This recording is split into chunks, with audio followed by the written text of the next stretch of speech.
ओम नमो भगवते वासुदेवाय नमस्कार ଆମର ସମସ୍ତ ଶ୍ରୋତାବୃନ୍ଦଙ୍କୁ ଆଜିର ଏହି ବିଶେଷ ଆଲୋଚନାକୁ ହାର୍ଦ୍ଦିକ ସ୍ୱାଗତ। ନମସ୍କାର। ଆଜି ଆମେ ଶ୍ରୀମଦ୍ ଭଗବଦ୍ ଗୀତାର ଏକ ଏମିତି ଶ୍ଲୋକ ଭିତରକୁ ଯିବାକୁ ଯାଉଛୁ ଯାହା ବହୁତଃ ଭାରତୀୟ ସମାଜରେ ସବୁଠୁ ଅଧିକ ଚର୍ଚ୍ଚିତ ଆଉ କହିବାକୁ ଗଲେ ସବୁଠୁ ଅଧିକ ଭୁଲ ବୁଝାମଣାର ଶିକାର ବି ହୋଇଛି। ନିଶ୍ଚିତ ଭାବରେ ଏ ଗୋଟିଏ ଶ୍ଲୋକକୁ ନେଇ ଯୁଗ ଯୁଗ ଧରି କେତେ ଯେ ବାଦବିବାଦ ହୋଇଛି ତାର ହିସାବ ନାହିଁ। ହଁ, କିନ୍ତୁ ଆମର ଆଜିର ଉଦ୍ଦେଶ୍ୟ ହେଉଛି ସେହି ସବୁ ବିବାଦରୁ ଟିକେ ଉପରକୁ ଉଠି ଏହାର ପ୍ରକୃତ ଆଉ ମୌଳିକ ଅର୍ଥକୁ ଖୋଜିବା, ଯାହାକୁ ସ୍ୱୟଂ ଭଗବାନ ଶ୍ରୀକୃଷ୍ଣ ଅର୍ଜୁନଙ୍କୁ ବୁଝାଇଥିଲେ। ଏକଦମ ଠିକ୍। ତେବେ ଆସନ୍ତୁ ସିଧା ସେହି ଗଭୀରତା ଭିତରକୁ ଯିବା। ଆଜି ଆମେ ଆଲୋଚନା କରୁଛେ ଗୀତାର ଚତୁର୍ଥ ଅଧ୍ୟାୟ ଜ୍ଞାନ କର୍ମ ସନ୍ନ୍ୟାସ ଯୋଗର 13 ନମ୍ବର ଶ୍ଲୋକ। ତେବେ ଆସନ୍ତୁ ପ୍ରଥମେ ସେହି ପବିତ୍ର ଶ୍ଲୋକର ଶୁଦ୍ଧ ଉଚ୍ଚାରଣରୁ ଆରମ୍ଭ କରିବା। ହଁ, ନିଶ୍ଚୟ। ଚାତୁର୍ବର୍ଣ୍ଣ୍ୟଂ ମୟା ସୃଷ୍ଟଂ ଗୁଣକର୍ମ ବିଭାଗଶଃ ତସ୍ୟ କର୍ତ୍ତାରମପି ମାମ୍ ବିଦ୍ଧ୍ୟ କର୍ତ୍ତାରମବ୍ୟୟମ୍। ବାଃ, ଏହି ଶ୍ଲୋକ ଶୁଣିବା ମାତ୍ରେ ପ୍ରଥମ ଧାଡ଼ିଟା ହିଁ ମନରେ ଗୋଟେ ପ୍ରଶ୍ନ ତିଆରି କରେ। ଚାତୁର୍ବର୍ଣ୍ଣ୍ୟଂ ମୟା ସୃଷ୍ଟମ୍ ମାନେ ଭଗବାନ କହୁଛନ୍ତି ଏହି 4 ବର୍ଣ୍ଣର ବ୍ୟବସ୍ଥା ମୁଁ ସୃଷ୍ଟି କରିଛି। ଆଉ ଏଇଠୁ ହିଁ ସବୁ ବିବାଦ ଆରମ୍ଭ ହୁଏ। ଲୋକେ ଏହାକୁ ସିଧାସଳଖ ଆଜିର ଜାତିପ୍ରଥା ସହ ଯୋଡ଼ି ଦିଅନ୍ତି। ଆଉ ସେଟା ହିଁ ସବୁଠାରୁ ବଡ଼ ଭୁଲ, କାରଣ ଭଗବାନ ସେଠି ଅଟକି ଯାଇନାହାନ୍ତି। ସେ ସାଙ୍ଗେ ସାଙ୍ଗେ କହିଛନ୍ତି ଯେ ସେ ଏହାକୁ କେଉଁ ଆଧାରରେ ସୃଷ୍ଟି କରିଛନ୍ତି। ଆଚ୍ଛା। ଆଉ ସେଇ ଶବ୍ଦଟା ହେଉଛି ଗୁଣକର୍ମ ବିଭାଗଶଃ। ଏ ଗୋଟିଏ ଶବ୍ଦ ହିଁ ପୁରା ଶ୍ଲୋକର ଚାବିକାଠି। ଓକେ, ଗୁଣ କର୍ମ ବିଭାଗଶଃ। ତେବେ ଆସନ୍ତୁ ଏହି ଚାବିକାଠିକୁ ହିଁ ପ୍ରଥମେ ଖୋଲିବା। ଏହାର ଅର୍ଥ କ'ଣ? ଦେଖନ୍ତୁ, ଏହାକୁ ଭାଙ୍ଗିବେ 3ଟି ମୂଳ ଶବ୍ଦ ମିଳୁଛି, ଗୁଣ, କର୍ମ ଆଉ ବିଭାଗଶଃ ମାନେ ବିଭାଗ ଅନୁସାରେ। ଏଠାରେ ଗୁଣର ଅର୍ଥ କୌଣସି ବାହ୍ୟିକ ଗୁଣ ନୁହେଁ। ଏହା ହେଉଛି ପ୍ରକୃତିର 3ଟି ମୌଳିକ ପ୍ରବୃତ୍ତି, ସତ୍ତ୍ୱ, ରଜ ଆଉ ତମ। ସତ୍ତ୍ୱ, ରଜ, ତମ। ଏହାକୁ ଟିକେ ସରଳ ଭାବରେ ବୁଝାଇଲେ ଆମ ଶ୍ରୋତାମାନଙ୍କ ପାଇଁ ସହଜ ହେବ। ନିଶ୍ଚୟ। ଦେଖନ୍ତୁ, ସତ୍ତ୍ୱଗୁଣ ହେଉଛି ଜ୍ଞାନ, ଶାନ୍ତି, ସଂଯମ, ପବିତ୍ରତାର ପ୍ରବୃତ୍ତି, ଯେମିତି ଜଣେ ବୈଜ୍ଞାନିକ ବା ଶିକ୍ଷକଙ୍କର ସ୍ୱଭାବ। ଆଚ୍ଛା, ଯେଉଁମାନେ ଜ୍ଞାନ ଆଧାରିତ କାମ କରନ୍ତି। ହଁ। ତାପରେ ଆସିଲା ରଜଗୁଣ। ଏହା ହେଉଛି ଶକ୍ତି, କର୍ମ, ନେତୃତ୍ୱ, ଆକାଂକ୍ଷାର ପ୍ରବୃତ୍ତି। ଜଣେ ପ୍ରଶାସକ, ଜଣେ ସୈନିକ ବା ଜଣେ ଉଦ୍ୟୋଗୀଙ୍କ ଭିତରେ ଏହା ଦେଖାଯାଏ। ଓକେ। ଆଉ ଶେଷରେ ତମଗୁଣ। ଏହାକୁ ସାଧାରଣତଃ ଅଜ୍ଞାନ ବୋଲି କୁହାଯାଏ, କିନ୍ତୁ ଏହାର ଆଉ ଗୋଟେ ଅର୍ଥ ହେଉଛି ସ୍ଥିରତା, ସେବା ଆଉ ଅନୁସରଣ କରିବାର ପ୍ରବୃତ୍ତି, ଯେଉଁମାନେ ନିଷ୍ଠାର ସହିତ କୌଣସି କାର୍ଯ୍ୟକୁ ସମ୍ପାଦନ କରନ୍ତି। ବୁଝିଲି। ତାହେଲେ ଏଇଟା ତ ଗୋଟେ ପ୍ରକାରର ସାଇକୋଲଜିକାଲ କ୍ଲାସିଫିକେସନ ବା ମନୋବୈଜ୍ଞାନିକ ବିଭାଜନ ପରି ଲାଗୁଛି। ଜନ୍ମ ସହିତ ଏହାର କିଛି ସମ୍ପର୍କ ନାହିଁ। ଏକଦମ ଠିକ୍ କହିଲେ। ଏହା ହିଁ ଏହାର ମୂଳ କଥା। ଭଗବାନ କହୁଛନ୍ତି ପ୍ରତ୍ୟେକ ମଣିଷ ଭିତରେ ଏଇ 3 ଗୁଣର ଏକ ମିଶ୍ରଣ ଥାଏ। ଯାହା ଭିତରେ ଯେଉଁ ଗୁଣର ପ୍ରାଧାନ୍ୟ ବେଶୀ ତାର ସ୍ୱଭାବ ସେମିତି ହୁଏ, ଆଉ ସେହି ସ୍ୱଭାବରୁ ତାର କର୍ମ ବା କାର୍ଯ୍ୟ କରିବାର ପ୍ରବୃତ୍ତି ସୃଷ୍ଟି ହୁଏ। ତେଣୁ ଏହା ଏକ merit based system, birth based ନୁହେଁ। ବିଲକୁଲ। କିନ୍ତୁ ଏହା ପରେ ଶ୍ଲୋକରେ ଆହୁରି ଏକ ଆଶ୍ଚର୍ଯ୍ୟଜନକ କଥା ଅଛି। ଭଗବାନ କହୁଛନ୍ତି ତସ୍ୟ କର୍ତ୍ତାରମ୍ ଅପି ମାମ୍ ବିଦ୍ଧ୍ୟ ଅକର୍ତ୍ତାରମ୍ ବ୍ୟବ୍ୟଣମ୍। ମାନେ ମୁଁ ଏହାର କର୍ତ୍ତା ହେଲେ ବି ମୋତେ ଅକର୍ତ୍ତା ବୋଲି ଜାଣ। ଏହା କେମିତି ସମ୍ଭବ? ହା, ଏଇଟା ହିଁ ଗୀତାର ସବୁଠୁ ଗଭୀର ଦର୍ଶନ। ଏହାକୁ ବୁଝିବାକୁ ଆସନ୍ତୁ ଗୋଟେ ସରଳ ଉଦାହରଣ ନେବା। ସୂର୍ଯ୍ୟଙ୍କୁ ଦେଖନ୍ତୁ। ସୂର୍ଯ୍ୟ ଉଦୟ ହେଲେ ସାରା ପୃଥିବୀରେ ଜୀବନ ଚଳଚଞ୍ଚଳ ହୋଇଉଠେ। ଫୁଲ ଫୁଟେ, ମଣିଷ କାମକୁ ଯାଏ। ସବୁ କର୍ମ ପାଇଁ ସୂର୍ଯ୍ୟ ହିଁ କାରଣ। କିନ୍ତୁ ସୂର୍ଯ୍ୟ ନିଜେ କିଛି କରନ୍ତି ନାହିଁ କି ସେ କର୍ମର ଫଳ ଭୋଗ କରନ୍ତି ନାହିଁ। ଆଚ୍ଛା, ସେ କେବଳ ଜଣେ ସାକ୍ଷୀ, ନିର୍ଲିପ୍ତ। ହଁ, ନିର୍ଲିପ୍ତ ସାକ୍ଷୀ। ଠିକ୍ ସେହିପରି ଭଗବାନ ପ୍ରକୃତିର ନିୟମ ମାନେ ଏହି ଗୁଣର ଖେଳକୁ ତିଆରି କରିଛନ୍ତି। କିନ୍ତୁ ଜୀବ ନିଜ ଗୁଣ ଅନୁସାରେ ଯେଉଁ କର୍ମ କରେ ସେଥିରେ ଭଗବାନ ସିଧାସଳଖ ଲିପ୍ତ ହୁଅନ୍ତି ନାହିଁ। ମାନେ ସେ ଖେଳର ନିୟମ ତିଆରି କରିଛନ୍ତି, କିନ୍ତୁ ସେ ନିଜେ ଖେଳାଳି ନୁହନ୍ତି। ବହୁତ ସୁନ୍ଦର ଭାବରେ କହିଲେ। ଆଉ ଗୋଟେ ଉଦାହରଣ ନିଅନ୍ତୁ, ସ୍ୱପ୍ନ। ଆମେ ସ୍ୱପ୍ନ ଦେଖିଲା ବେଳେ ଗୋଟେ ପୁରା ସଂସାର ତିଆରି କରୁ। ହଁ, ସେଥିରେ ଆମେ ହିଁ କର୍ତ୍ତା। କିନ୍ତୁ ନିଦ ଭାଣ୍ଡିଗଲେ ଆମେ ଜାଣୁ ଯେ ଆମେ ସେ ସ୍ୱପ୍ନ ଜଗତରୁ ସମ୍ପୂର୍ଣ୍ଣ ଅଲଗା। ସେହିପରି ପରମାତ୍ମା ଏହି ସୃଷ୍ଟିର ରଚୟିତା ହୋଇ ମଧ୍ୟ ଏଥିରୁ ଅଲଗା ଓ ନିର୍ଲିପ୍ତ। ବର୍ତ୍ତମାନ ଏହା ବହୁତ ସ୍ପଷ୍ଟ ହୋଇଯାଉଛି।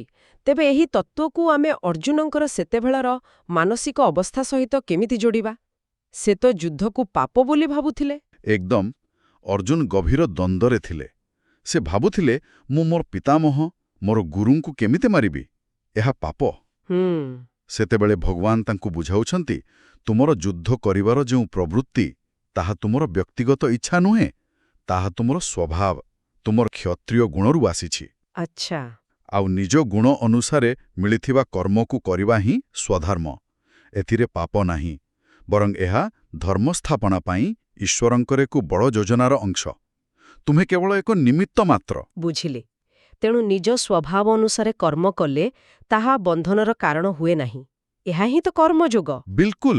ଏବେ ଗୋଟେ ବଡ଼ ପ୍ରଶ୍ନ। ଯଦି ଗୀତାର ମୂଳ ବାର୍ତ୍ତା ଏତେ ସ୍ପଷ୍ଟ ଯେ ଏହା ଏକ ଯୋଗ୍ୟତା ଆଧାରିତ ସମାଜ କଥା କହୁଛି, ତେବେ କାଳକ୍ରମେ ଏହା ଏକ କଠୋର, ଜନ୍ମ ଆଧାରିତ ଜାତି ପ୍ରଥାରେ କେମିତି ବଦଳିଗଲା? ଏହା ଏକ ବହୁତ ଗଭୀର ସାମାଜିକ ପ୍ରଶ୍ନ। ହୁଏତ ସମୟକ୍ରମେ ବ୍ରାହ୍ମଣର ପୁଅ ନିଜର ଗୁଣ ଯାହା ବି ହଉ, ନିଜକୁ ବ୍ରାହ୍ମଣ ବୋଲି ଭାବିଲା। କ୍ଷତ୍ରିୟର ପୁଅ କ୍ଷତ୍ରିୟ। ମାନେ ଯୋଗ୍ୟତା ବଦଳରେ ଉତ୍ତରାଧିକାର ମୁଖ୍ୟ ହୋଇଗଲା। ହଁ। ଫଳତେ ଗୀତାର ଯେଉଁ ମନୋବୈଜ୍ଞାନିକ ବିଭାଜନ ଥିଲା, ତାହା ଏକ କଠୋର ସାମାଜିକ ବିଭାଜନରେ ପରିଣତ ହେଲା, ଯାହା ଗୀତାର ମୂଳ ଭାବନାର ସମ୍ପୂର୍ଣ୍ଣ ବିପରୀତ। ତେବେ ଆଜିର ଆଧୁନିକ ପରିପ୍ରେକ୍ଷୀରେ ଆଜିର ଯୁବପିଢ଼ି ପାଇଁ ଏହି ଶ୍ଲୋକର ପ୍ରାସଙ୍ଗିକତା କ'ଣ? ମୋ ମତରେ ଆଜିର ଯୁଗରେ ଏହାର ପ୍ରାସଙ୍ଗିକତା ସବୁଠାରୁ ଅଧିକ। ଏହି ଶ୍ଲୋକ କ୍ୟାରିୟର କାଉନ୍ସେଲିଂର ସବୁଠାରୁ ବଡ଼ ସୂତ୍ର ଦିଏ। କେମିତି? ଏହା କୁହେ, ନୋ ଦାଇସେଲ୍ଫ। ପ୍ରଥମେ ନିଜକୁ ଜାଣ, ନିଜର ସ୍ୱଭାବକୁ ଚିହ୍ନ। ତୁମ ଭିତରେ କେଉଁ ଗୁଣ ପ୍ରମୁଖ? ତୁମେ ଜଣେ ଜ୍ଞାନପିପାସୁ, ସୃଜନଶୀଳ ବ୍ୟକ୍ତି, ନା ଜଣେ କର୍ମଠ ନେତା? ହଁ, ଏହା ଶୁଣେ ଗୋଟେ କଥା ମନେ ପଡ଼ୁଛି। ଯଦି ଗୋଟେ ମାଛର ଯୋଗ୍ୟତାକୁ ଗଛ ଚଢ଼ିବା ଦ୍ୱାରା ମପାଯାଏ, ତେବେ ସେ ମାଛଟି ସାରା ଜୀବନ ନିଜକୁ ଅଯୋଗ୍ୟ ଭାବିବ। ବାସ୍, ଏହା ହିଁ ସାର କଥା। ଆମ ଭିତର ଅନେକେ ସେଇ ଗଛ ଚଢ଼ୁଥିବା ମାଛ ଭଳି ଜୀବନ କାଟୁଛନ୍ତି। ସମାଜର ଚାପରେ ପଡ଼ି ନିଜ ସ୍ୱଭାବ ବିରୁଦ୍ଧରେ କାମ କରୁଛନ୍ତି। ଆଉ ସେଥିପାଇଁ ଚାପ, ଅସନ୍ତୋଷ ବଢ଼ୁଛି। ହଁ, ଗୀତା କହୁଛି, ନିଜ ସ୍ୱଭାବ ଅନୁସାରେ କର୍ମକ୍ଷେତ୍ର ବାଛ। ସେତେବେଳେ ତୁମର କାମ ଆଉ କାମ ହୋଇ ରହିବନି, ତାହା ପୂଜା ହୋଇଯିବ, ଯୋଗ ହୋଇଯିବ। ଏଠାରେ ଆଉ ଗୋଟେ ପ୍ରଶ୍ନ ଆସୁଛି। କ'ଣ ଜଣେ ବ୍ୟକ୍ତିର ଗୁଣ ଜୀବନକାଳ ମଧ୍ୟରେ ବଦଳିପାରେ? ମାନେ ଜଣେ ତମଗୁଣୀ ବ୍ୟକ୍ତି କ'ଣ ସାଧନା କରି ସତ୍ତ୍ୱଗୁଣୀ ହୋଇପାରିବ? ନିଶ୍ଚିତ ଭାବରେ। ଏବଂ ଏହା ହିଁ ଗୀତାର ସବୁଠାରୁ ବଡ଼ ଆଶାର ବାର୍ତ୍ତା। ଏହି ଗୁଣଗୁଡ଼ିକ କୌଣସି ସ୍ଥାୟୀ ଛାପ ନୁହେଁ। ଆଚ୍ଛା, ଏଗୁଡ଼ିକ ଡାଇନାମିକ୍। ହଁ, ଏଗୁଡ଼ିକ ଗତିଶୀଳ। ସାଧନା, ଶିକ୍ଷା, ସତ୍ସଙ୍ଗ ଦ୍ୱାରା ଜଣେ ନିଜ ଭିତରେ ସତ୍ତ୍ୱଗୁଣକୁ ବଢ଼ାଇ ପାରିବ। ବାଲ୍ମୀକି ଏହାର ସବୁଠି ବଡ଼ ଉଦାହରଣ। ଠିକ୍। ତେଣୁ ଗୀତା କୌଣସି ସ୍ଥିର ଭାଗ୍ୟ କଥା କହେ ନାହିଁ, ବରଂ ନିରନ୍ତର ଆତ୍ମବିକାଶର ମାର୍ଗ ଦେଖାଏ। ତେବେ ଯଦି ଆମେ ଦେଖିବା, ଜଣେ ସାଧକ, ଜଣେ ଗୃହସ୍ଥ ଆଉ ଜଣେ ଛାତ୍ର ପାଇଁ ଏହି ଶ୍ଲୋକରୁ କ'ଣ ବ୍ୟବହାରିକ ଶିକ୍ଷା ମିଳିପାରିବ? ଜଣେ ଛାତ୍ର ପାଇଁ ଶିକ୍ଷା ହେଲା ନିଜର ସ୍ୱାଭାବିକ ପ୍ରବୃତ୍ତିକୁ ଚିହ୍ନି ପାଠ୍ୟକ୍ରମ ବାଛିବା। ଆପ୍ଟିଟ୍ୟୁଡ୍ ଟେଷ୍ଟ ଭଳି? ହଁ, ଜଣେ ଗୃହସ୍ଥ ପାଇଁ ଶିକ୍ଷା ହେଲା ନିଜ ପରିବାର ଓ ସମାଜ ପ୍ରତି କର୍ତ୍ତବ୍ୟକୁ ସ୍ୱଧର୍ମ ମନେକରି ପାଳନ କରିବା। ତାଙ୍କ ପାଇଁ ତାହା ହିଁ ସାଧନା। ଆଉ ସାଧକଙ୍କ ପାଇଁ? ଆଉ ଜଣେ ସାଧକଙ୍କ ପାଇଁ ଶିକ୍ଷା ହେଲା ଏହା ବୁଝିବା ଯେ ସେ ଏହି ସବୁ ଗୁଣ, କର୍ମ, ବର୍ଣ୍ଣ ଏସବୁ ଉପାଧିରୁ ଉପରେ। ସେ ହେଉଛନ୍ତି ଶୁଦ୍ଧ ଆତ୍ମା। ତାଙ୍କର ଲକ୍ଷ୍ୟ ସେହି ଆତ୍ମସ୍ୱରୂପରେ ସ୍ଥିତ ହେବା। ବାଃ! ମାନେ ଗୋଟିଏ ଶ୍ଲୋକ ଜୀବନର ପ୍ରତ୍ୟେକ ସ୍ତର ପାଇଁ ଏକ ରୋଡ୍ ମ୍ୟାପ୍ ଦେଉଛି। ଆମେ ଗୀତାର ଅନ୍ୟ କୌଣସି ସ୍ଥାନରେ ଏହାର ସମର୍ଥନ ପାଉ କି? ହଁ, ନିଶ୍ଚୟ।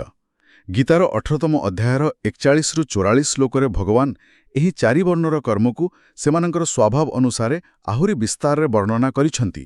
ଆଚ୍ଛା। ସେହିପରି ଉପନିଷଦରେ ମଧ୍ୟ ବ୍ରହ୍ମଙ୍କୁ ଅସଙ୍ଗ ଓ ସାକ୍ଷୀ ମାତ୍ର କୁହାଯାଇଛି, ଯାହା ଏହି ଶ୍ଲୋକର ଅକର୍ତ୍ତାରମ୍ ତତ୍ତ୍ୱ ସହିତ ପୁରା ମେଳ ଖାଉଛି। ଓକେ। ତେବେ ଆଜିର ଏହି ଗଭୀର ଆଲୋଚନାରୁ ଯଦି ଆମେ ମୁଖ୍ୟ ଶିକ୍ଷା ବାହାର କରିବା, ତେବେ ସେଗୁଡ଼ିକ କ'ଣ ହେବ? ମୋତେ ଲାଗୁଛି ଏହାର ସାରାଂଶ 3ଟି ମୁଖ୍ୟ ବିନ୍ଦୁରେ କୁହାଯାଇପାରେ। ପ୍ରଥମତଃ, ମନୁଷ୍ୟର ପ୍ରକୃତ ପରିଚୟ ତାର ଗୁଣ ଓ କର୍ମରୁ, ଜନ୍ମରୁ ନୁହେଁ। ଠିକ୍। ଦ୍ୱିତୀୟରେ, ପରମାତ୍ମା ସୃଷ୍ଟିର କାରଣ ହୋଇ ମଧ୍ୟ ସବୁବେଳେ ନିର୍ଲିପ୍ତ ଓ ଅକର୍ତ୍ତା। ଏହା ଆମକୁ ନିଷ୍କାମ କର୍ମର ପ୍ରେରଣା ଦିଏ। ଆଉ ତୃତୀୟରେ? ଆଉ ତୃତୀୟରେ, ଜୀବନର ସାର୍ଥକତା ନିଜର ପ୍ରକୃତ ସ୍ୱଭାବକୁ ଚିହ୍ନି ସେହି ଅନୁସାରେ କର୍ତ୍ତବ୍ୟ ପାଳନ କରିବାରେ ହିଁ ଅଛି। ଏହା ପ୍ରକୃତରେ ଏକ ସମ୍ପୂର୍ଣ୍ଣ ଜୀବନ ଦର୍ଶନ, ଯାହା ମାତ୍ର 2ଟି ଧାଡ଼ି ଭିତରେ ରହିଛି। ଆଉ ଏହା ଆମ ସମସ୍ତଙ୍କ ପାଇଁ ଏକ ଚିନ୍ତା କରିବାର ବିଷୟ ଛାଡ଼ିଯାଏ। ଗୀତା ଏହି ବ୍ୟବସ୍ଥାକୁ ଉଚ୍ଚନୀଚର ଏକ ସିଢ଼ି ଭାବରେ ଦେଖେନା, ତାହେଲେ କେମିତି ଦେଖେ? ବରଂ ଗୋଟିଏ ଶରୀରର ବିଭିନ୍ନ ଅଙ୍ଗ ଭାବରେ। ଯେମିତି ଶରୀରକୁ ମସ୍ତିଷ୍କ, ବାହୁ, ପେଟ ଆଉ ଗୋଡ଼ ସବୁକିଛିର ଆବଶ୍ୟକତା ଅଛି, ଆଉ ସମସ୍ତେ ସମାନ ଗୁରୁତ୍ୱପୂର୍ଣ୍ଣ। ବହୁତ ସୁନ୍ଦର ଉପମା। ତେବେ ଶ୍ରୋତାମାନଙ୍କ ପାଇଁ ଅନ୍ତିମ ଚିନ୍ତନ ଏହା ହୋଇପାରେ, ଯଦି ଆମେ ଆଜିର ସମାଜକୁ ପୁଣି ସେହି ଦୃଷ୍ଟିରେ ଦେଖିବା ଆରମ୍ଭ କରିବା, ଯେଉଁଠି ପ୍ରତ୍ୟେକ କାର୍ଯ୍ୟକୁ ସମାନ ସମ୍ମାନ ମିଳିବ, ତେବେ ଆମେ କେମିତି ଏକ ସମାଜ ଗଢ଼ିପାରିବା? ନିଶ୍ଚୟ। ଏହି ପ୍ରଶ୍ନ ସହିତ ଆମେ ଆଜିର ଆଲୋଚନାକୁ ଏଠାରେ ଶେଷ କରୁଛୁ। ଆଶା କରୁଛୁ ଗୀତାର ଏହି ଗଭୀର ଜ୍ଞାନ ସମସ୍ତଙ୍କ ଜୀବନକୁ ଏକ ନୂଆ ଦିଗ ଦେବ। ଯଦି ଏହି ଆଲୋଚନା ଭଲ ଲାଗିଥାଏ, ତେବେ ଏହାକୁ ନିଜ ପ୍ରିୟଜନଙ୍କ ସହ ନିଶ୍ଚୟ ଆଗକୁ ବଢ଼ାନ୍ତୁ। ଆପଣଙ୍କ ମତାମତ ଆମ ପାଇଁ ବହୁମୂଲ୍ୟ। କମେଣ୍ଟ ବକ୍ସରେ ଏହି ଆଲୋଚନା କିପରି ଲାଗିଲା ନିଶ୍ଚୟ ଜଣାଇବେ। ଗୀତାର ଆଉ ଏକ ମହତ୍ତ୍ୱପୂର୍ଣ୍ଣ ଶ୍ଲୋକ ସହିତ ପରବର୍ତ୍ତୀ ଆଲୋଚନାରେ ପୁଣି ଭେଟିବା। ସେ ପର୍ଯ୍ୟନ୍ତ ହରେ କୃଷ୍ଣ। ଆପଣ ଶୁଣୁଛନ୍ତି ରେଡିଓ ତୋଷାଳୀ, ଆମ ମାଟିର ସ୍ୱର।